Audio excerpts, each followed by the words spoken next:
സെൽസിൽ energy generate ചെയ്യുന്ന ഒരു വളരെ ക്രൂഷ്യൽ ആയിട്ടുള്ള ഒരു മെറ്റബോളിക് പാത്വേ ആണ് ക്രെബ്സ് സൈക്കിൾ അല്ലെങ്കിൽ സിട്രിക് ആസിഡ് സൈക്കിൾ പറയുന്നത്. ഇത് എങ്ങനെയാണ് പ്രവർത്തിക്കുന്നത് എന്ന് നമുക്ക് നോക്കാം. അപ്പം ആദ്യം എന്താ പറയണ്ടേ, അസറ്റൈൽ സിഒയെ അത് ഓക്സാലോ അസറ്റൈറ്റുമായിട്ട് കമ്പൈൻ ചെയ്ത് എന്താ പറയേണ്ടത്, സിട്രേറ്റ് ഫോം ചെയ്യുന്നു എന്നുള്ളതാണ്. അപ്പൊ ഇവിടെ അസറ്റൈൽ സിഒയെ 2 കാർബൺസ് ആണ്. അത് കമ്പൈൻ ചെയ്യുന്നത് ഓക്സാലോ അസറ്റേറ്റുമായിട്ട്, അതിന് 4 കാർബൺസ് ആണ്. സിട്രേറ്റ് രൂപപ്പെടുമ്പോഴത്തേക്ക് അവിടെ 6 കാർബൺസ് ആയിട്ട് അത് മാറുന്നു എന്നുള്ളതാണ്. പിന്നെ നടക്കുന്നത് ഈസ് ഒരു ഒരു ഒരു ഒരു സീരീസ് ഓഫ് ചേഞ്ചസ് ആണ്, അല്ലെങ്കിൽ കെമിക്കൽ റിയാക്ഷൻസ് എന്ന് വേണമെങ്കിൽ നമുക്ക് പറയാം.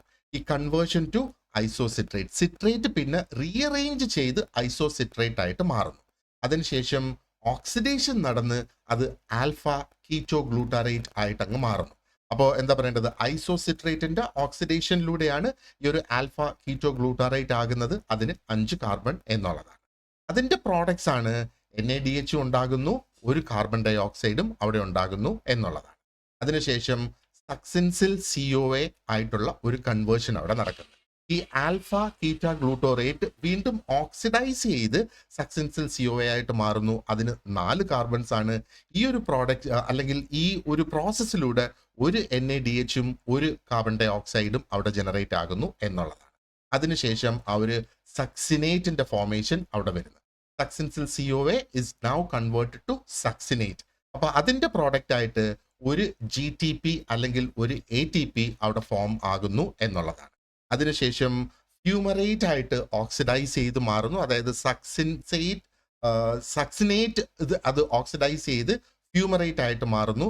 ഒരു FADH2 അവിടെ ജനറേറ്റ് ആകപ്പെടുന്നു എന്നുള്ളതാണ്.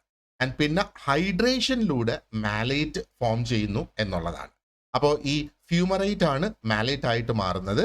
And then comes the regeneration of oxalo acetate. അതാണ് അതിൻ്റെ ആ ഒരു ലാസ്റ്റ് സ്റ്റെപ്പ് എന്നുള്ളത്. അപ്പം മാലേറ്റ് വീണ്ടും ഓക്സിഡൈസ് ചെയ്ത് ഓക്സാലോ അസിറ്റേറ്റ് ആയിട്ട് മാറുന്നു. അപ്പോൾ ഓവറോൾ നമ്മൾ നോക്കുകയാണെന്നുണ്ടെങ്കിൽ ഇതിൽ നിന്ന് എന്താ പറയണ്ടേ, 3 NaDH ഉണ്ടാകുന്നു, ഒരു FADH2 ഉണ്ടാകുന്നു, ഒരു GTP ഉണ്ടാകുന്നു, ആൻഡ് 2 കാർബൺ ഡൈ ഓക്സൈഡും ഇതിന്റെ റിസൾട്ട് ആയിട്ട് വരുന്നു എന്നുള്ളതാണ് നമുക്ക് ഇതിൽ നിന്ന് കാണാനായിട്ട് കഴിയുക. So this was a quick explanation of the Krebs cycle.